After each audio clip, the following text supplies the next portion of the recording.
അന്നവൻ വെറും അശോകനായിരുന്നു. നിർദ്ധനായ രാജന്റെ മകനായിരുന്നു. മഴയത്ത് നനയാതിരിക്കാൻ കുടയില്ലാത്തതുകൊണ്ട് വാഴയില വെട്ടി അതും ചൂടിക്കൊണ്ട് സ്കൂളിൽ പോയിരുന്ന അശോകൻ. സ്കൂളിൽ ഉച്ചയ്ക്ക് ഞാൻ പച്ചവെള്ളമാണ് കുടിക്കുന്നതെന്ന് മനസ്സിലാക്കി എന്റെ മുന്നിലേക്ക് ചോറ്റുപാത്രം നീട്ടിത്തന്ന എന്റെ ബാലൻ.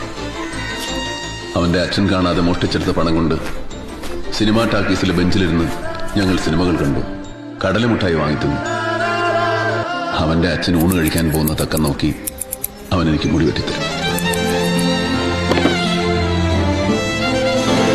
എനിക്ക് വായിക്കാൻ പുസ്തകങ്ങൾ തരും.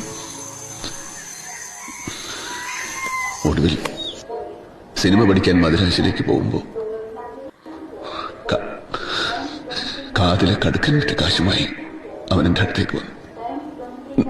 നിറകണ്ണുകളോടെ ഞാൻ ചോദിച്ചു, മലായി കടങ്ങളൊക്കെ ഞാൻ ഇങ്ങനെ വീട്ടു. എന്നിലൊരു നടനുണ്ടെന്ന് ആദ്യമായിട്ട് പറഞ്ഞത് അവനായിരുന്നു.